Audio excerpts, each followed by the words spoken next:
How to hide WhatsApp number in WhatsApp group. Hi everyone, I'm here to assist you today. Without any delay, let's jump right in. First, open WhatsApp on your device. Make sure you're logged in to your WhatsApp account. Then, click on three dots at the top right corner of your screen. In here, click on Settings. After that, click on Privacy in here. In Privacy, you will find this kind of screen. Click on About.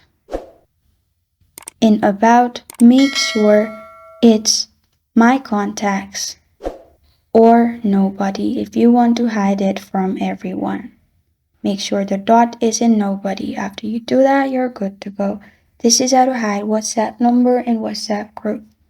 Thank you for joining me today. If this video helps you out, please leave a like and subscribe for more. Got a question or want to suggest a topic? Comment below. Thank you for watching.